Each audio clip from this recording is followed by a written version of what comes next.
Hello friends, welcome to my channel. దేశంలోనే అతిపెద్ద cinema piracy ముఠాను తెలంగాణ సైబర్ క్రైమ్ పోలీసులు పట్టుకున్నారు. ముఠాకు చెందిన 6గురిని అరెస్ట్ చేశారు.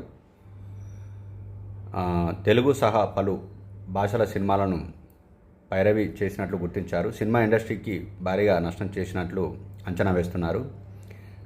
#సింగిల్ సినిమా పైరసీపై గతంలో పోలీసులకు ఫిర్యాదు అందింది. దీనిపై విచారణ చేపట్టిన జూలై 3న వనస్థలీపురానికి చెందిన కిరణ్ను అరెస్ట్ చేశారు. అతని కస్టడీకి తీసుకొని విచారణ చేశారు. పైరసీ ముఠా దుబాయ్, నెదర్లాండ్, మయన్మార్లో ఉన్నట్టు పోలీసులు గుర్తించారు. అలాగే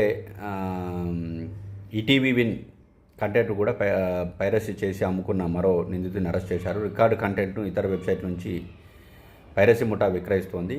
ఓటీటీ కంటెంట్లను ఐబొమ్మ సహా ప్లాట్ఫామ్లో అమ్ముతోంది. థియేటర్లలో ప్రదర్శితమయ్యే శాటిలైట్ కంటెంట్ ఐడి, పాస్వర్డ్లను నేరగాళ్లు క్రాక్ చేస్తున్నారు. ఏజెంట్లకు రికార్డు కెమెరాలు ఇచ్చి రహస్యంగా వాటిని రికార్డ్ చేయించడాన్ని ఎలా చేయాలో నేర్పిస్తున్నారు. అనంతరం వారికి టికెట్లు బుక్ చేసి థియేటర్లోనూ రికార్డ్ చేయిస్తున్నారు.